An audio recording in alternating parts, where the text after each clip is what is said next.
Inden for de næste minutter er der mulighed for, at deres radio er helt hen i vejret. Det er altså ikke deres radio, der er noget i vejen med, men hele Danmarks Radio.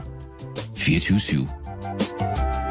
Dansk Folkepartis gode julehumør har på det seneste været kraftigt truet fra alle sider. Både nødhjælpsorganisationer til juletræsfest i Roskilde og for manglende juletræ i boligforeningerne rundt omkring i det danske land. Men endelig fredags kunne julefreden sænke sig over Dansk Folkeparti til en årlig julefrokost i restaurant Grøften i Tivoli. Helt hen i vejret var med. Dum, dum, dum, dum. Da, dum, dum, dum, dum. Da, dum, dum, dum, dum. La la la la. Dum dum dum dum.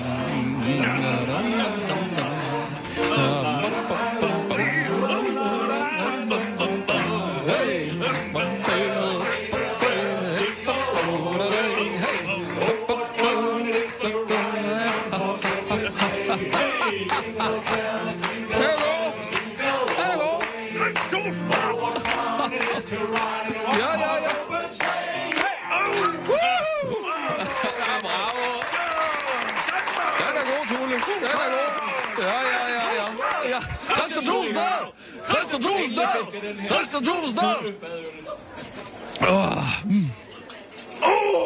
Det er nu hyggeligt her i grøften. Lamperne, de er tørnede, du. Synes du ikke, Alex Hansen? Jo, det gør jeg da, Liselott Blixt. Det er så dans, som noget er.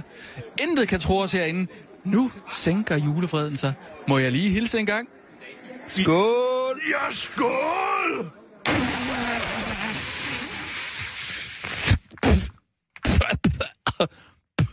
Hvad i alverden er det her? Det er saffronsnaps! Fy fum. Hvorfor i alverden skal vi nu drikke sådan noget pjat?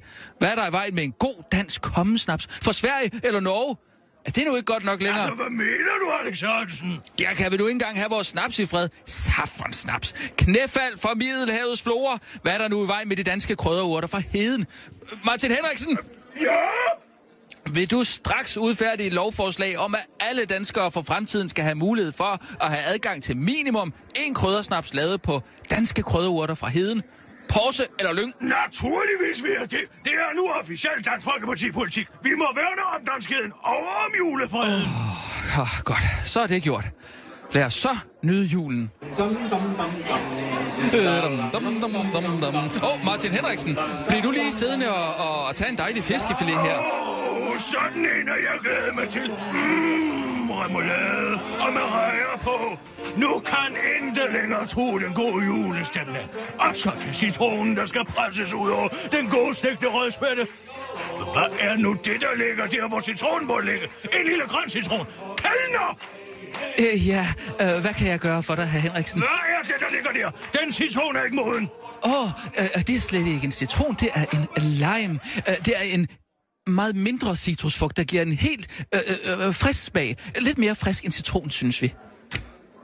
Hvad i alverden? Christian Tulsdal, hvor du kom herover? Ja, Martin Henriksen. Gud, hvad er det, der ligger oven på din fiskefilet? Ja, det kunne hjælpe med en lime, der efter sin skulle være en mere frisk smag end citronen. Men hvad er der nu i vejen med en god dansk citron, spørger jeg? Nej, det må vi altså se og få gjort noget ved. Det er den danske kulturs forfald. Martin, du må straks udfærdige et lovforslag om, at alle danskere skal have adgang til gode danske citroner, og aldrig må tvinges ud i knæfald for fremmede citrusfrugter, og da slet ikke ved juletid. Det er allerede gjort. Godt. Så udsend den som pressemeddelelse. Det er allerede gjort, min kasseklippet her. Ekstrabladet har allerede kørt artiklen. Jeg har givet interviewet, og det er delt 18.000 gange på Facebook, primært af den forarvede kulturelite. Det er godt. Så er alt ved det gamle, og julefreden kan atter sænke sig over vores lille kongerige. Fryd. Lad os tage en fællessang igen. Ja.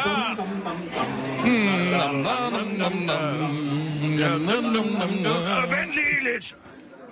Hvad? Christian Tulsdal, er det ikke en engelsk julesang, du står og lytter? Jo, det er det da. Man burde pikke op sig i ryger LP'en og hifi-anlægget og få vores farve til brede sig, fordi vi ikke bruger det danske sprog. Der er jo så mange gode danske salmer, vi kunne synge i stedet. Nej, slet ikke. Hvorfor ikke? Jo, det er fordi vores prioriteter er